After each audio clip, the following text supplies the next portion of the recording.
Tonight our main speaker is Paulie. Please help me welcome Paulie.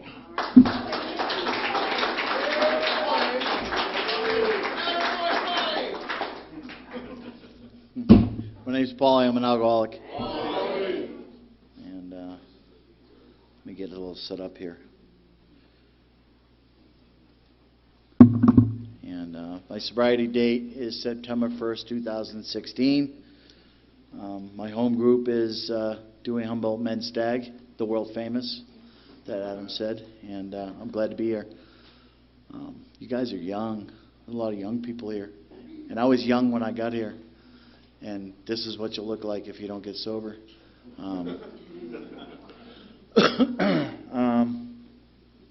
Welcome to the newcomers. A few of you raised your hand. And when I got here, I couldn't raise my hand. I was too afraid. I was too afraid to say I was an alcoholic. And I certainly was too afraid to draw attention to myself by raising my hand. So I usually just sat in the back and kept my mouth shut. And showed up 5 minutes after the meeting started and slipped out 5 minutes before it ended, so I didn't have to talk to anybody. And I used to go home and tell my mom, because my mom begged me to come to Alcoholics Anonymous. I used to tell my mom that this place sucked and nobody ever talked to me. And so it takes a lot of courage when you first get here to raise your hand. And I want to thank Adam. He did a great job. And Adam told part of my story, and I'll get to that later. And that's one thing that I find here in Alcoholics Anonymous. My whole life I felt different, and I didn't belong. And I came to Alcoholics Anonymous, and it was the only place I ever came where people told little pieces of my story. Adam's a different guy than I am, but part of his story matches mine, and not the good parts, not the good parts. I'm a good example of what not to do in your life when you come to Alcoholics Anonymous. I've had a few times in my life I've had long periods of not drinking. Long periods of not drinking. One time I went 10 years without drinking. I really wasn't sober. I wasn't enjoying life. I was miserable. And I made everybody around me miserable. But I was not drinking. And that's what I thought Alcoholics Anonymous was. A place for me to come and learn how not to drink. And I brought my book up here, and I'm not going to bore you with a lot of things, but sometimes I want to look at something, and I'll probably have to put on my old man glasses and look at that. But, we were at a step study last night, and we read, and I can't do it verbatim, and I don't have my 12 and 12, and my sponsor is sitting over there, and he can quote it, and I can't. But the first paragraph in the 12 and 12, it talks about how glass in hand, we warped our lives with our destructive drinking, something to that effect. And I had this epiphany last night, because I actually know what that means, epiphany, that my mind was warped long before I came to Alcoholics Anonymous. And, I started thinking about that, I don't think in my case, and a lot of the things I say are my opinion, and they're about my life, and I don't intend to contradict anything anyone tells you about Alcoholics Anonymous. But I don't think that my alcoholism was hereditary. I have some heavy drinkers in my family. I thought my grandfather was an alcoholic. For years, I thought my grandfather was an alcoholic. But my grandfather never stayed drunk for a week at a time. He never pissed himself in front of his grandkids. He never passed out on the couch for hours. But he was a heavy drinker, and he could maintain his life as a heavy drinker. And I thought my father was an alcoholic, but he wasn't an alcoholic. The doctor told him to stop drinking at 50 because he was diabetic, and he just stopped. I think my alcoholism came from the fact that I was afraid of everything. I was this little kid, and I don't know if anyone, I had eczema, chronic eczema.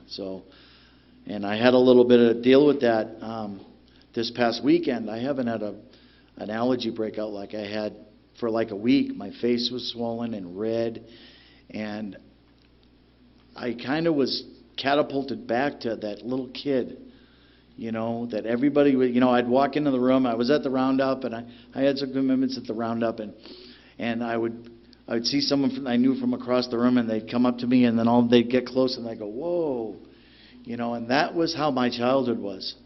People would come up to me and look at me and go, whoa, I had skin flaking everywhere, and I was picked on in school. Kids are cruel.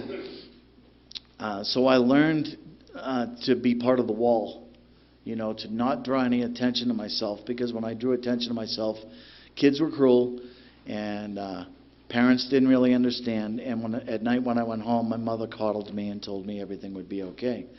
And I felt different. I looked different. And I had one really good friend in elementary school, and luckily for me, he was the most popular kid in school. And he was my best friend, and that's the only reason I had a social life as a kid. And I tell you this, I don't feel sorry for myself, and don't think I'm telling you this so you feel sorry for me, but this is why I think that alcohol became so important later in my life. My dad was verbally abusive. My dad he was a good father, he was a good provider, but he was he could shred you with his words, and he would shred me with his words. He wanted a baseball playing son, a football playing son, and I was too afraid to do anything because I didn't want to be ridiculed any more than I already was. So I didn't participate in any of those things.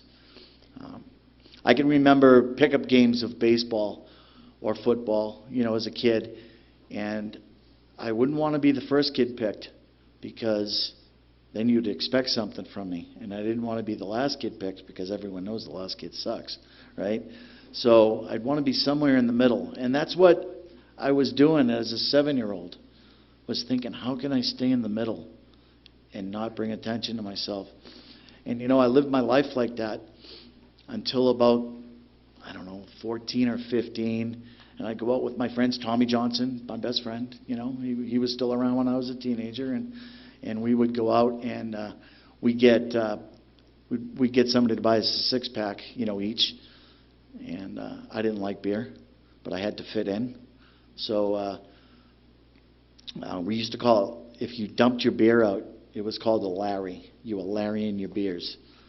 So when no one was looking, I'd dump some of my beer out, because I didn't really like it, but I wanted to fit in. So I'd sip the beer, and when no one was looking, I'd dump some, and oh yeah, give me another one, and I'd get another beer. And so beer didn't do it for me, but my grandfather used to drink Canadian Club, and I spent a lot of time with my grandparents, and I'd sleep over on the weekends, and now I'm a teenager, and I'd noticed that my grandfather kept going out into the garage all night. He'd disappear, come back, and by the end of the night, he'd say goodnight, and I'd see him stagger down the hallway and bounce off the walls a couple of times. And I'm like, what the fuck is out in that garage? Sorry for my language.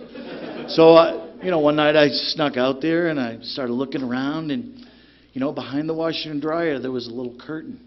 And I opened that curtain, and there was that Canadian Club. And I don't want to say I'm 15 or so, and I took that bottle of Canadian Club, and, my grandparents, once they went to bed, they were done till the next morning, so I didn't have to worry about anything. And my grandfather used to have these, my grandmother had them, not my grandfather, these beautiful frosted highball glasses. And I can remember filling that 10-ounce glass with Canadian Club, filling it. And I took it, and I sniffed it, and I took a sip, and I didn't like the taste, but I felt that little tingle in the back of my throat. And so I downed it. As fast as I could, I drank that thing down. And I sat there trying not to puke into the sink. And then it hit me. That warm feeling going down and that burn. And I fell in love. And I spent every Saturday night. I got to go stay at Nana and Pa's, Dad. Nana needs my help. Every Saturday night, from that day forward, I slept at my grandparents'. And every night I would wait till my grandfather staggered down the hallway, and I would make myself a 10-ounce glass of whiskey, and I would chug it And now I got good at it, so I would just chug it, rinse the glass out real quick, and I would run for the couch. And I would jump onto the couch so I could lay there and feel the whiskey just go through my whole body. And I loved it. I loved it. It made me feel good. It made me not be afraid of anything. And so I started drinking, and I started hanging around my buddies and drinking, and all of a sudden I realized that I didn't have to be part of the wall when I was drinking. You know, people actually talked to me. I could talk to girls now. You know, my skin cleared up, so I wasn't this hideous mess. And, you know, all of a sudden things got better, you know, and my drinking was fun for a while. You know, I had a really good time drinking. You know, because if we don't have a good time drinking, why would we keep going back, you know? So for a few years through my teens, I drank successfully. I get drunk a few times. I had one or two minor blackouts. I threw up all over a girlfriend that I had just started dating. That was nice, and told her, while I was puking, I told her how much I loved her. You know, I can remember her holding a sweatshirt on over my mouth, and but you can't break up with me, I love you. And I'm throwing up into, you know, why is this girl breaking up with me? Oh my God. You know, I love her. I'm 17 and she's 17, and I'm in love, and I never saw her again after that night.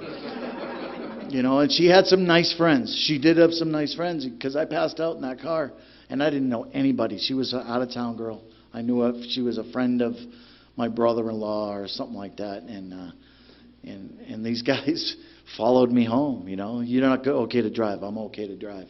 These guys, 2 towns, they followed me all the way home, made sure I got home. They didn't know me from shit, and I was just this guy that threw up in the back seat of one of their cars. You know, and that was the beginning of drinking the way I wanted to drink. And you know, my mother came to Alcoholics Anonymous. She's not an alcoholic, but she knew she couldn't convince me to go unless she first checked it out for me. So you know, I'm 23 or 24, and my mother finally says, you know, I went to these AA meetings, and you know, you'd really like it. The people there are really nice. You know, will you go with me? And I'm like, all right, you know.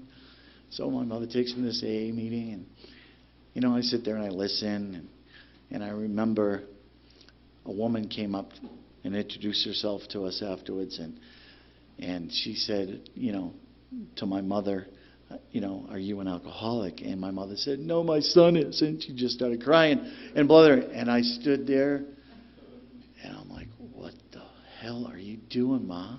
You know, I didn't care about my mother crying, sobbing in front of a complete stranger.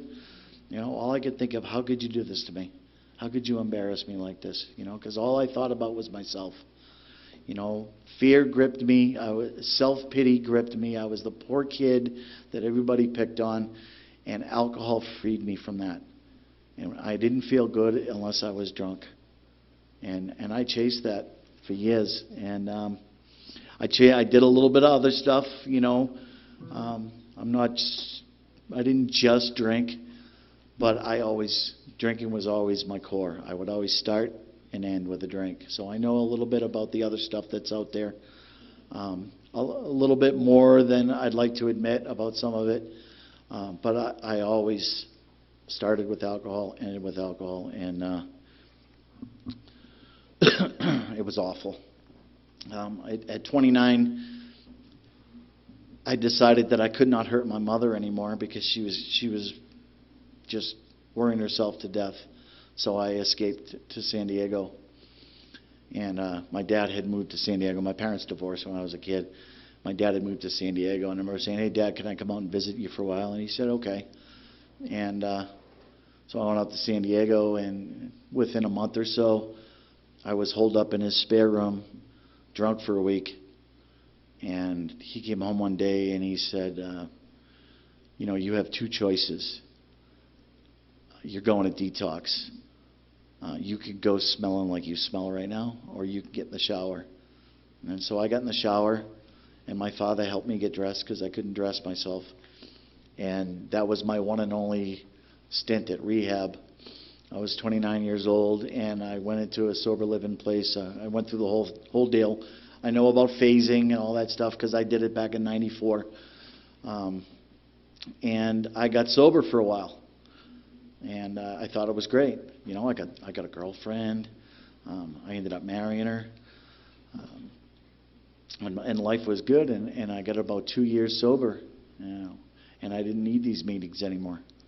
You know, my life got busy. I was making money. I had this makeshift family. My wife had a couple of kids. I'm now a stepdad. It's, you know, I told you Adam told part of my story, and the part of my story that really matches is I drifted away from Alcoholics Anonymous because my life got so important, you know, and I got drunk pretty quick, you know, so 2 years sober, out the window. You know, I drank for a while, got bad really fast. My wife is begging me. First it was my mother, now it's my wife. Please, you know, when I met you, you were sober. You were so nice. You know, you're not so nice when you drink. Maybe you can go to Alcoholics Anonymous, you know. And so I went back and I did it again. Stayed sober for a few years. Drifted away from Alcoholics Anonymous. You know, I always come here and I'm like, yeah, what do I need to do? What do I need to do? I don't want to live like this anymore. And you guys tell me what to do, and I start doing it. And then I start getting shit back, you know. And I ended up in Arizona, you know, on one of these dry spells. And I came to Arizona. I brought my family to Arizona, and I stayed working in California, and it was nice because I could be sober at home and then go to California and drink. And then I'd come home and I'd be sober, and I'd put on a good dog and pony show for my wife, and then I'd go back to California and I'd drink. And you know, after about a week of being missing, my wife had to call the police and missing persons report and all this stuff. I went into a boss of mine went out looking for me and found me holed up in a hotel room. I had been drunk for a week, and they put me in the funny farm this time. You know, I got a 72-hour hold. And then I remember after the 72-hour hold, they said, you know, we can let you go if you want to go. And I was like, I kind of like it here. You know, can I stay? I remember saying to the doctor, can I stay? And he's like, yeah, you could stay for a little while. So I stayed. And I remember I came back, you know, and I'm totally demoralized. You know, the big book talks about, you know, that shame, that guilt, that incomprehensible demoralization. I know exactly what they're talking about. And you know, I came back to Arizona.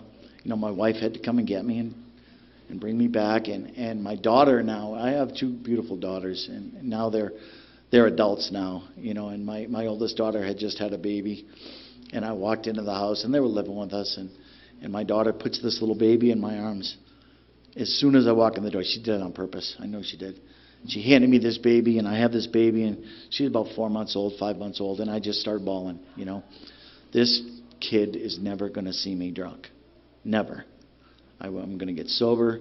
So I jump into Alcoholics Anonymous, and I get sober, and I start doing the deal, and I start having commitments, and I start doing all this stuff. And, hey, why don't you sponsor? I don't want to sponsor that guy. No, I don't want to be responsible for somebody else. You know, I'll be the coffee maker. Somebody told me that, you know, coffee making was 12-step work. You know, and it says it somewhere in the book. It alludes to it. You know, coffee making is a great commitment. You know, I've had a lot of coffee making commitments. Coffee making didn't keep me sober because it wasn't enough. You know, I never experienced that taking a guy through the steps, you know, and seeing that little light come on. You know, I've had that opportunity a couple of times. And, you know, I got drunk again at 10 years between drinks. And that little girl that I said would never see me drink again woke me up one day and said, Pa, I think you had an accident. I think you need to go to the bathroom, you know. And so this is the girl that I said would never see me drunk. And because I never got it. You know, I never got what this program, I'd never truly given up. You know, and at that 10 years I drank for a while. And what I want to really impress on you is the last few months of my drinking. My wife was ready to leave me.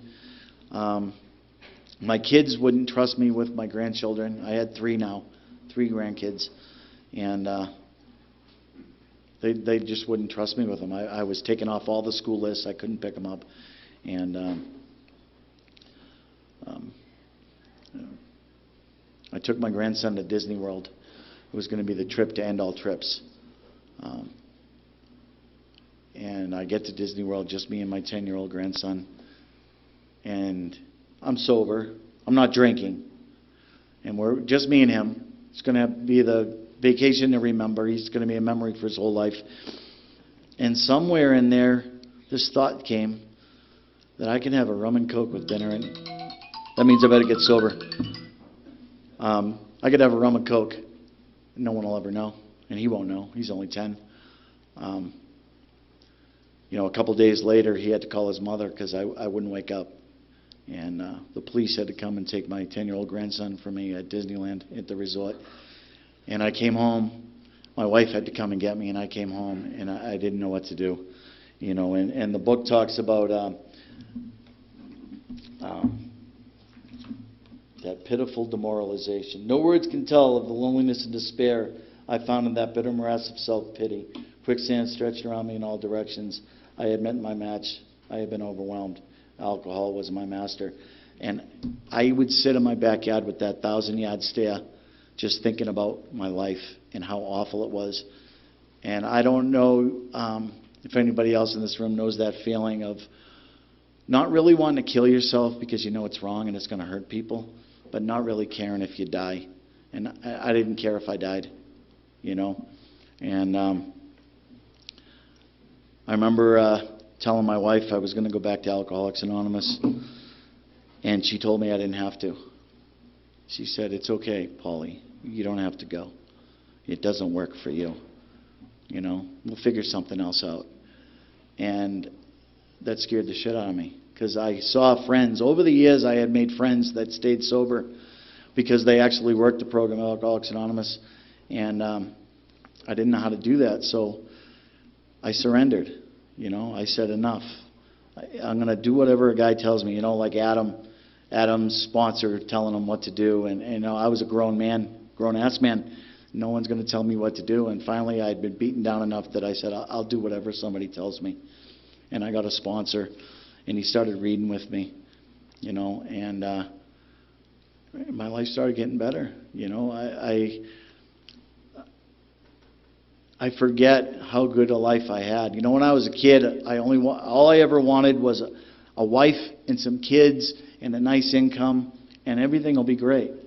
And I had a wife and kids and a great income, and I was miserable.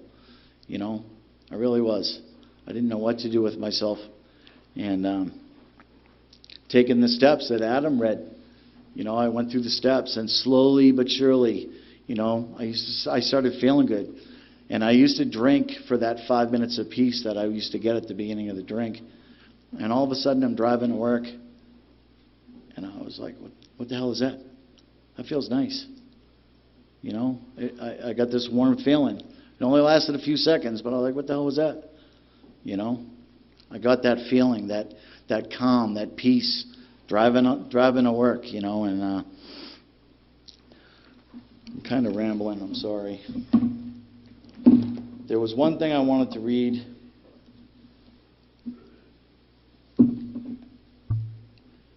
Selfishness, self-centeredness, that we think is the root of our troubles. Driven by 100 forms of fear, self-delusion, self-seeking, and self-pity, we step on the toes of our fellows and they retaliate. That was how I lived my life. I lived my life in fear. And I didn't think I was doing you wrong, but I was. I was stepping on your toes and people were retaliating. And this woman that I had married, she was always nagging on me. I always thought she was awful. The people in the room know my wife today. She's not an alcoholic, but there isn't a person that meets my wife that doesn't love her. And I thought she was a pain in the ass. All the time, pain in the ass. And today, I am so blessed to have that woman in my life. And the guys in Alcoholics Anonymous taught me how to treat my wife. I've been married for 24 years to the same lady. And, we'll be doing something at the house. And I'll do something, I guess, nice, And she'll be like, who the hell are you? Who the hell are you? Where is my husband? And I learned that here. I learned that through going through these steps, I did that searching and fill a small inventory. I didn't know who God was. I was raised in a religious household. I still don't know who God is. All I know is that there's something bigger than me. Good orderly direction, group of drunks, whatever you want to call it. I still work on that in my life. I sponsor guys today, and that has been the difference for me, sponsoring guys. I get to see a guy come in here with nothing, and then he slowly builds his life up. And then all of a sudden he's doing stuff, he's having his kids spend the night with them. And I got a guy that just drove back to Chicago that came here. He was living in one of the rehabs here, and he's starting his life again. And I would have missed that if I didn't start taking suggestions and start giving back some of the stuff that I took, because that's all I ever did here was take. I came in here, you guys helped me fix my life up, and then I was like, see you later. I got life to live. I gotta go work, and that's what I would do. I can't say enough for this program. It saved my life. I could be a grandfather to my grandkids. I started treating people nice. It was foreign to me at first, to do something nice for someone just for the hell of it. To meet with a bunch, I always felt like an outsider. I got some friends in the front row here, and we do a couple of men's meetings, and I never had this feeling of belonging anywhere in my life. I was always circling. I was always that satellite, circling around, looking for a home. And I found that here in Alcoholics Anonymous, and I never thought I would be that guy. I never thought I'd be that guy up here reading out of a book to you guys, because I was way too cool for this, I was way too smart for this. I was way too slick for this. And Alcoholics Anonymous has rocketed me in the fourth dimension of existence, and I have so much less than I ever had materially in my life today. But I go to bed at night and I sleep like a baby. The first time in my life. This last 3 years, something has happened. And it only happened because I finally let go. I stopped trying to do it myself. I listened to people that were here longer than me, and I took their direction, and I took the steps, and I was told to start sponsoring guys, and I started sponsoring guys. And slowly but surely, my life just kept growing and growing with all these friends, I used to think people I worked with were my friends, They're acquaintances, and I have friendships with guys I work with.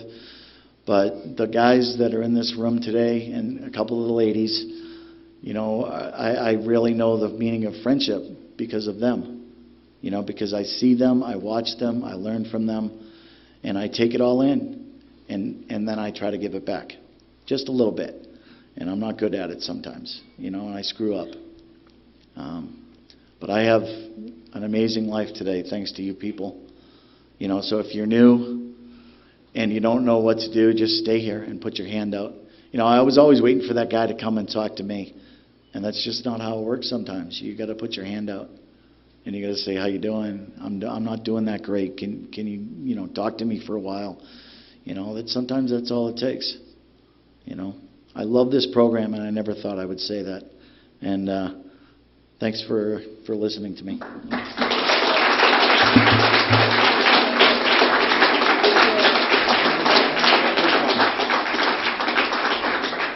Yeah, keep it going for Paulie. That was great, man. Thank you.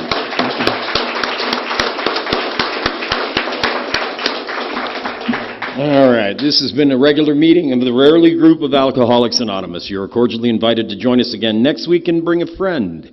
There are approximately 100 meetings of AA each week in the Prescott area. We advise you to attend as many as possible, and we hope you will join us again soon. After the prayer, will the people who volunteered to do that stuff, and your court cards are on the back table. Let's circle up, say the Lord's Prayer. Thank you all for coming.